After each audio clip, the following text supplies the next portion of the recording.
Welcome back to Fickle Sports, and it's score predictions time once again. I'm joined once again by Alex. I don't know who that weird creature was last week with the crazy mask, but Alex is back. He is back, but he will not be happy with the current score predictions from last week. Yeah, you're a lucky boy, aren't you?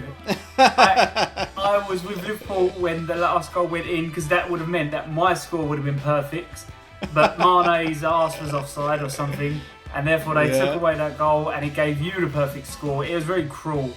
And the other game you got a perfect score in, the Sheffield United one, it was another late penalty. So I'm thinking that maybe that you had a chat with Fergie, you picked up some tips from him on how to get the referees on your side, just so you can win this stupid, ridiculous bet. Yeah, and I haven't used it on my own team, Arsenal. But just to make sure you do another payoff. Go on, do it. So I'm sitting pretty with 11 points, whilst Alex is on 7 currently. So he's on course potentially to do another payoff. Yeah, it's not looking good for me at the moment. Hopefully I can start bringing it back with the last few game weeks in October. So first game of the game week is Aston Villa versus Leeds. It's happening on Friday and it's happening at 8 p.m. Aston Villa, I mean, what can we not say about Aston Villa? They are the only perfect team in the Premier League at the moment. 4 wins out of 4. And they look so good for it, do they not? Yeah, we keep doubting them. Carl keeps making the point in the comments that we are being silly, but we went for it this time. No, even he said, because he said Leicester were Aston Villa's bogey team a little bit. They did double over them last season. Even he said he didn't expect Villa to get a result, and especially after the Liverpool result, you thought, okay, you smashed Liverpool. Now, like you might take your eye off the ball a little bit, but no, a win over Leicester away is a very, very good result. Another clean sheet for Martinez. He's done it again. Fantasy League. You know what? Legend already. Yeah, 100%. You know what?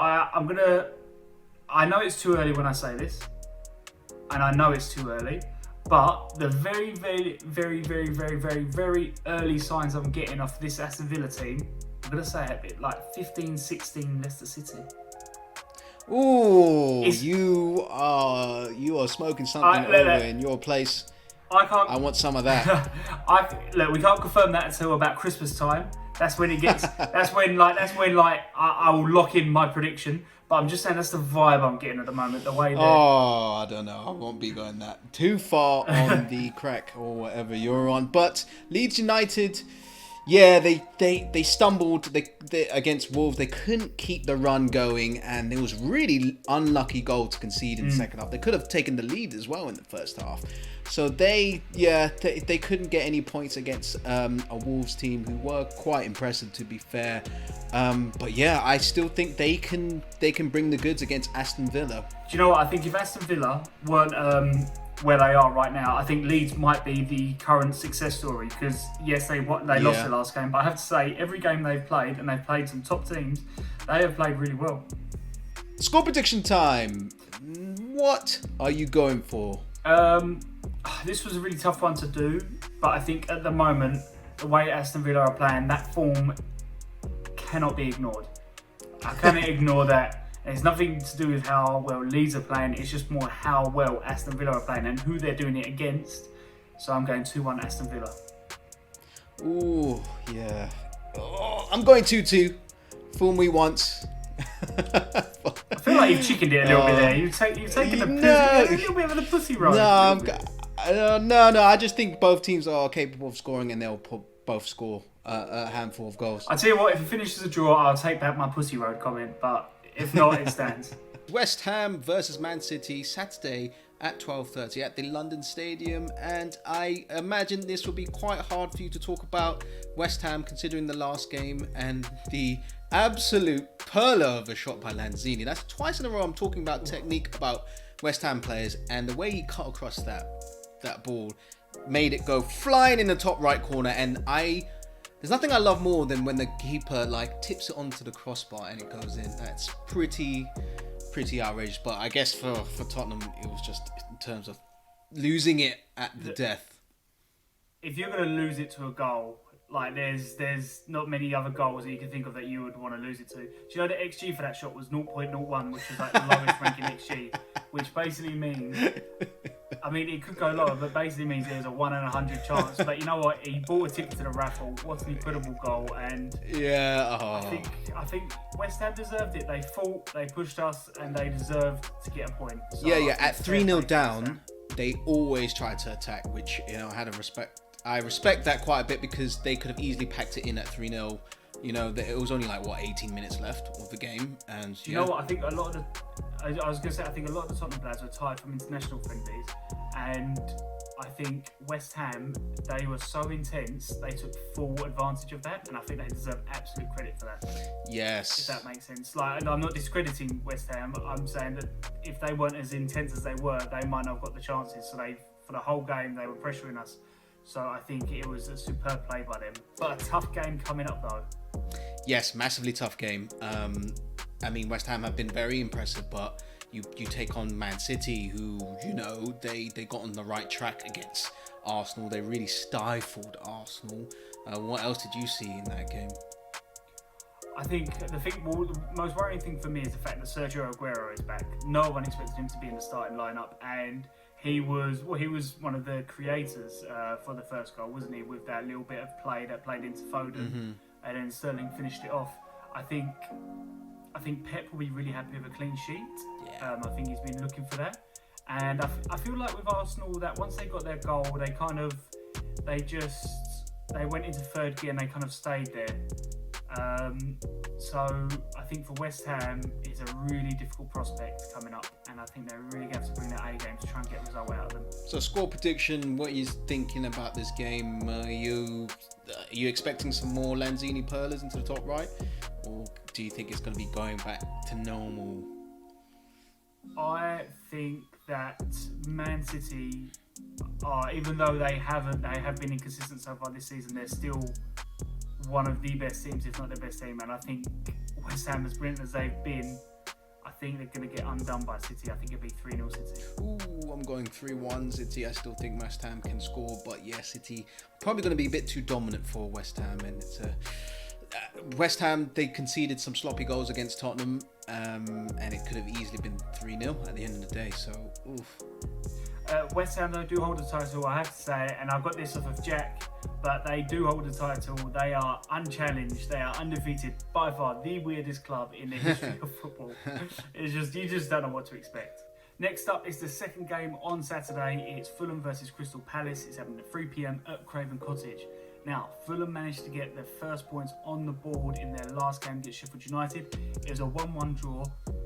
And whilst it's very important for them to get their first of what they hope will be many points to secure them, not promotion because they're already promoted, but to secure them Premier League football for next season, I think their performance will still be a little bit of a concern. I don't think they played particularly well, but I think at the end of the day, a point is a point and they won't care, even though there were a few positives with that game, to be fair.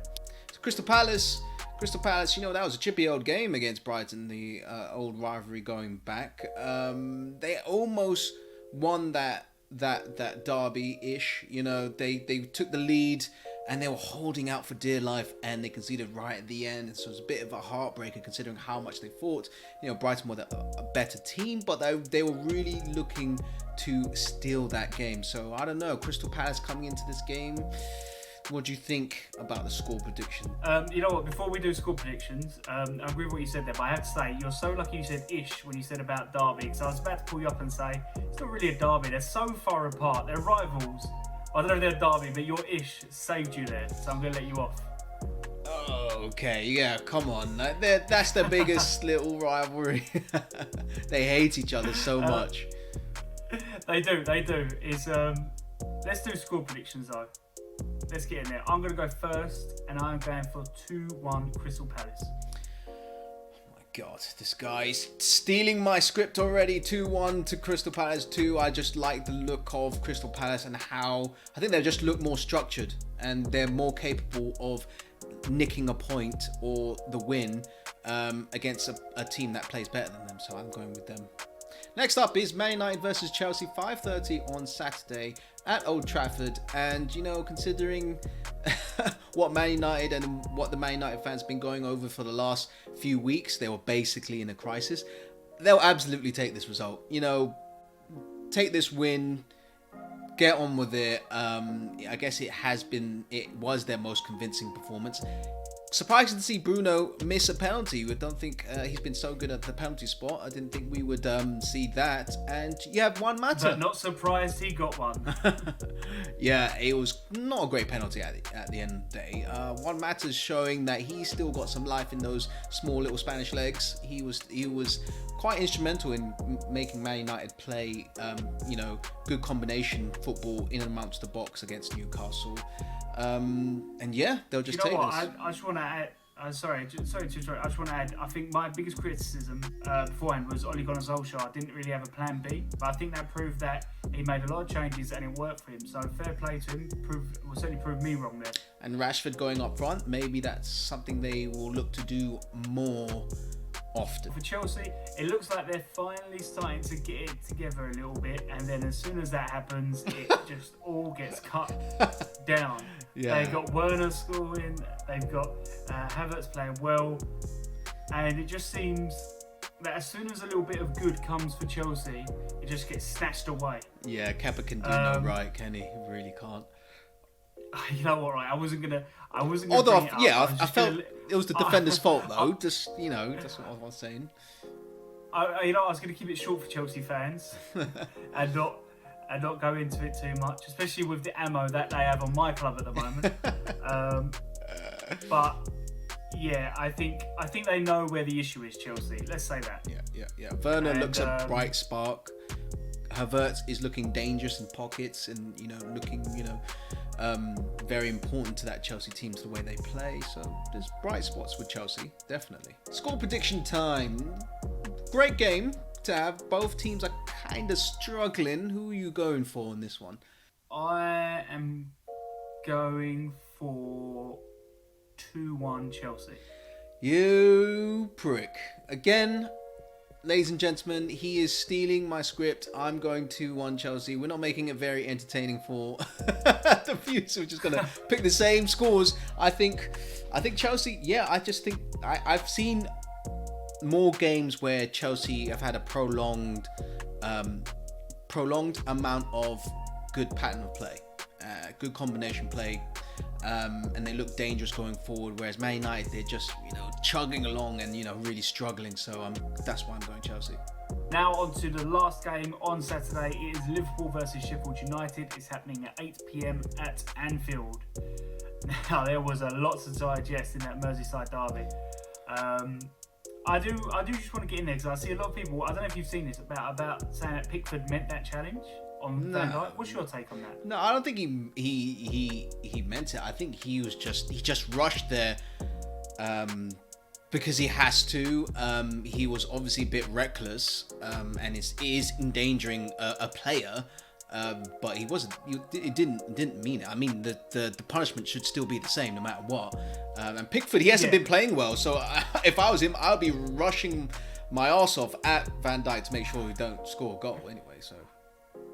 No, I completely agree. I thought me and you was going to have an argument there, so I'm upset that I missed out on that. But I see people saying like, oh, he meant to do that, and it's ridiculous because he's in his own box. Anytime a player has gone out to kick another player, it's not been in a position where they can concede a penalty. It's massively stupid by Pickford. Yeah, stupid. And he still should have been sent off because it was a terrible challenge. Yeah.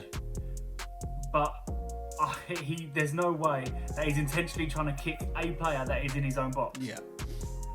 It just doesn't make sense. But that being said, Liverpool, that wasn't the only thing they would feel hard done about.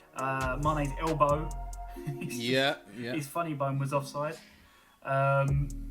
which ruled out, which would have been I think one of the best wins for Liverpool over Everton over the last few years, considering how well Everton have been playing, so kind of knocked them back down. So I think they will be gutted about that. But I think Liverpool proved that if there's one thing they can do, they can pick themselves up, brush themselves up, and come back fighting. So might spell trouble for Sheffield United.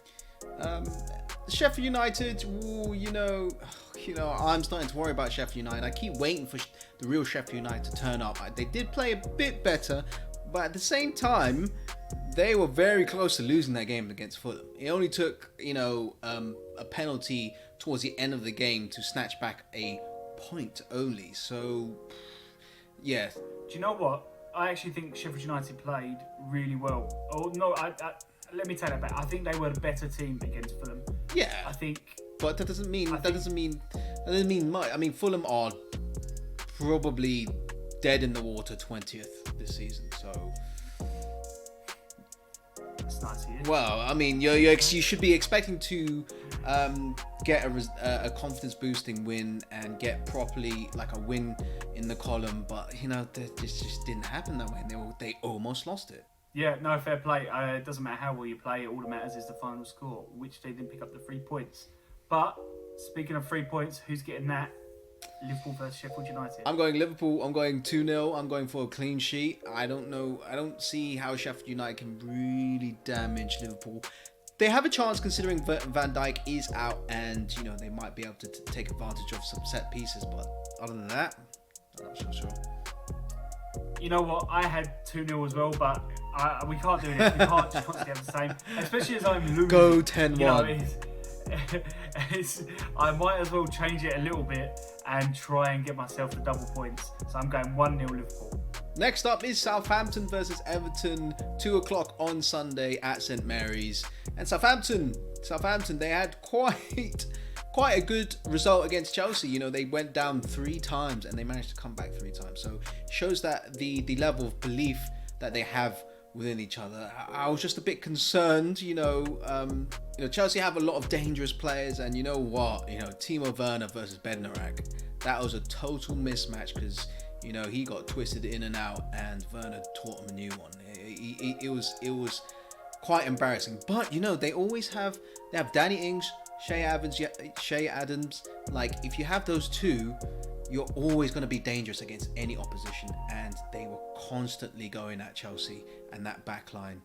To be honest with you, you nipped in there just before I was going to say it. The thing with this Southampton side is that they do have a lot of goals in them, and even though I assume they don't want to carry on conceding goals, there's probably a little bit of confidence in them that even if they do concede, that they can hit you right back.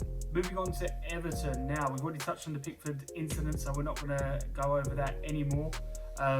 I think if I was an Everton fan at the moment, I'd be really confident. They've played 5, won 4 and drawn 1, and against Liverpool they were really competitive.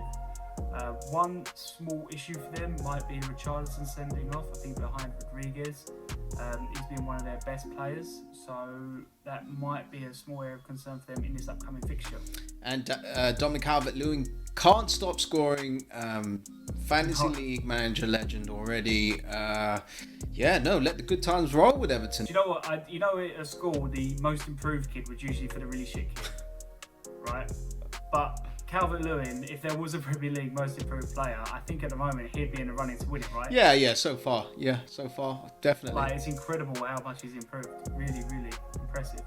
The score predictions, I am going 2-2.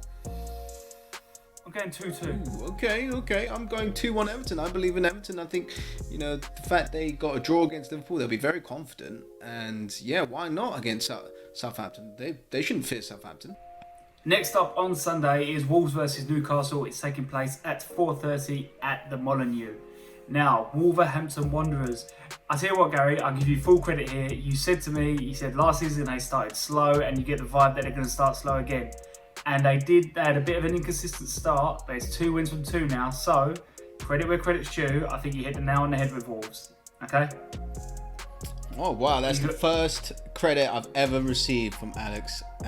When you deserve, I've got to take it. When you deserve it, you get it, which is why you've only had one. I don't think they played particularly well against Leeds. I don't think it was their best performance, but I think it is very important that they picked up the 3 points. And it's also 2 clean sheets in a row. And in this crazy Premier League, that is the 2021 Premier League, where we've only just had our first 0-0. I think clean sheets are a bit of a premium. So I think they'll take that all day. Clean sheets are gold dust right now, but which is probably what Newcastle really want. They lost quite heavily in the end to United. To be fair to them, they hung on quite well up until the end, until Man United got the victory. And it was a bit frustrating because they were 1-1 It was a set piece, and then Man United just countered on them, and it's like, oh, they're punished a bit for trying to be ambitious and going for the win, which is not bad. It's just, they got undone. They could have taken 1 point away, but yeah, Newcastle are quite inconsistent. They're up, down. You don't know what Newcastle's going to turn up. I think, to be fair to Newcastle, the thing with Manchester United, they have the players, and against any team, if they turn up, they are a massively dangerous side. But there are warning signs for Steve Bruce already. Some of the fans are already a little bit, unsure if he's the right man to take them forward. Yeah, but with the craziness that's going on in that club, I don't know what they can expect right now in terms of they're waiting for extra investment. They're waiting for the takeover, and then they're going to get Pep in. That is it. Done. Score predictions, though. I am going for 2-0 Wolves. Oh. Okay, interesting. Very interesting. I'm going for a 2-1 Wolves. Going 2-1 Wolves. I don't know if they can keep another clean sheet. 3 clean sheets in a row just doesn't sound right in this Premier League. So I'm going 2-1. Arsenal versus Leicester, Sunday 7:15 at the Emirates Stadium. Arsenal. That was a very tough game. Seems like the Arsenal fans are divided on social media. Some believe it was, tough old game, against Man City or quality side. Sometimes what can you do when they're on song? And then the other side is just like, we couldn't even touch the ball and blah blah blah, and then the other side's like, yeah, we had chances to win. So I don't know. I'm kind of realistic when it comes to Man City. They are a very good side at the end of the day, and they will keep you without you touching the ball for a long time. So it was a tough game. Do you know what? The vibe I got was, and this was more in the second half, but Arsenal almost seemed happy, to just not lose by a big margin. That might be a bit harsh, but obviously City, when they play, and last season they did a double over Arsenal, where it was 3-0 apiece. I think the tactics were a bit. No, I don't know if it was the fear. It's just that when Arsenal sort of broke Man City's press a little bit and went down the channels, you have Willian up front. It really doesn't. It doesn't make any sense. He might work very hard, but he doesn't stretch the opponents if you wanted to put Aubameyang up top. I don't know what is Lacazette suddenly out in the cold. I really don't understand. I just think the tactics were a bit off, and we faltered quite a bit in the final third. Do you know what, the Lacazette dropping really was a good. Just to make this clear, I'm always for giving, especially a manager, a young coach like Arteta, to give him time to really try and build his team.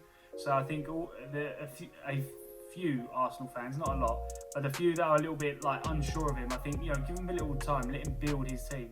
But I am really confused by Lacazette decision for 2 reasons. One, he is a bit of a big game player. He likes to score in the big games, and 2, he's very much a form player. Yeah. And he scored in the last few games. It would have made sense to kind of try and, if he can, keep that form going. So we move on to Leicester. Leicester, I think they must be quite upset with themselves, considering that they smashed Manchester City, right, in a way which no one really has done that in quite a while. And then they have West Ham and Aston Villa, two teams who you would think that they would get 6 points against. And West Ham smashed them, and then Aston Villa, we can forgive them for the Aston Villa result. They're the giant killers. Yeah, they're the giant killers. Yeah. So we can forgive them for that one a little bit, but I think I feel like with Leicester City, they're not really sure which Leicester City's going to turn up. Is it going to be the one who can absolutely pulverise teams, or is it going to be the ones where they look a bit flat and they're not really kind of creating those chances to win the game? It is a really weird one for Leicester. What do you think? Yeah, Leicester, well, maybe they just gone straight to Cancun after beating Man City. That's it. That's their season done for them. I don't know. It's really weird. I mean, I thought Brendan Rodgers had that team, motivated and together, and I don't know. They're just pulling up stinkers at the moment. So I can't really explain why. Yep, 100% agree with that. Let's move on to predictions. My prediction for this is I'm going for a 1. Oh. Well, it's because I didn't go for Arsenal. No, he's taking my damn score again. Look, it doesn't help me if I do the same It's scores true. as you because you're ahead. It's counterproductive. Yeah. I'm not helping But myself if I'm picking your I scores. agree with you. I just think both teams, it might be a struggle to score and break each other down, and they'll sneak a goal each, and then it'll be too difficult for each team to sneak the win. So we move on to Monday Night Football, which Sky Sports like to get very excited about. First game on Monday is Brighton versus West Brom. It's happening at 5:30 and is at the Amex Stadium. Now, I've said this for the last few weeks with Brighton, and I'm going to say it again. I think they are the most unluckiest team when it comes to performance versus actual results. I think they actually played quite well against Crystal Palace. I think they were a better team, but again, they come up short. The performance or the result didn't match the performance. I don't know what's going on there. And the same thing happened against Palace. Palace only had one shot, right? They had a penalty. That was well, they had more than one shot, but it's in like I think they only had one shot. I'm pretty sure they only had one shot. the disallowed goal from Batshuayi was actually well, their other shot probably. It's not counting. Get it out of there. They had one shot, and I'm just the thing I'm thinking with Brighton is right. They don't finish their chances. They keep performing They well. don't finish their chances. They do need to finish their chances. That's fair play. But they keep on playing. If they keep on performing better than the team that they're playing, surely at some point it's got to come good for them, right? Yeah, and the person that may come to help with their finishing woes is Danny Welbeck. Actually, he's quite a frustrating finisher, Yes. but I mean, like he signed on a free. They've never seen Danny Welbeck play, so I don't know where they're getting it from. But he will score a bicycle kick into the top corner. It's Brighton. They have been playing well. You just worry because at some stage the performances won't be there, and you really hope that they can pick up points at that time because it will dip. But West Brom, they fought a very stubborn Burnley side who are slowly going back to their ability to get clean sheets. Well, they did get a clean sheet, and it was the first 0-0. Yeah. It was the first 0-0. Finally. Yeah, well, I wasn't. I was taking a nap during that game, to be honest. But I mean, West Brom tried to play against Burnley. They were more expansive, and Ivanovic, fox in the box. He could have stolen it. Absolutely could have stolen it. He was reacting off of some spills in the box, and probably should have scored. But West Brom, I don't know. He needs to pick up more points than this. I 100% agree, but I have to say that if Brighton, if they come and they perform well against West Brom and they still don't pick up the points that they deserve for their performance, just as you said, that morale might just start dipping. Score predictions. What are you going for? I am going for 2-0 Brighton. Oh, wow, okay. Right, I'm going 2-2. I'm going for goals galore. Burnley versus Tottenham, 8 p.m. on Monday at Turf Moor. Burnley, they are slowly getting back to the Burnley of last season. Very stubborn to play against, get clean sheets, get the ball in the box. They really should have scored against West Brom. Really should have scored. Ashley Barnes had 2 great chances. Chris Wood hit the bar.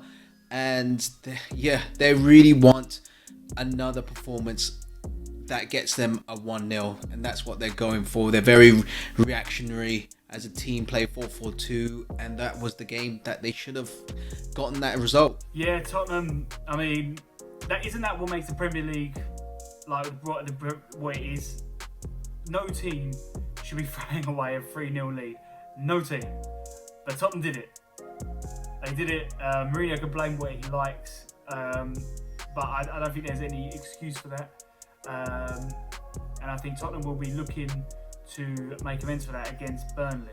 I think what will be quite important is now that Mourinho has signed every single player he wants, which is an excuse he can't use now, and they have 2 recognisable players for each position, is who gets rested in the Thursday night game in UEFA League, and who then plays for Burnley.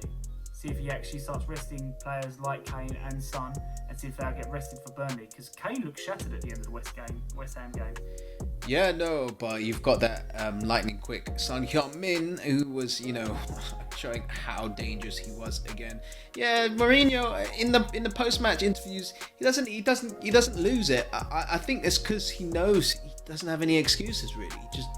He complimented West Ham, so I don't know. Yeah, after a while, he can only look at himself, and he needs the results with Tottenham because free of injuries, got the signings he wants. Yeah. What's your predictions for this one? I'm going Tottenham 2-0. I really don't see. I didn't see enough in that Burnley game to, unless they really put that Spurs defense under serious pressure from set pieces constantly.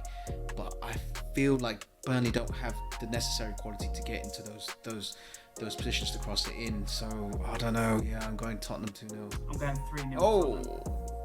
And they're not going to fuck it up this time. 89th minute, lose it 3. Lanzini comes out of nowhere again.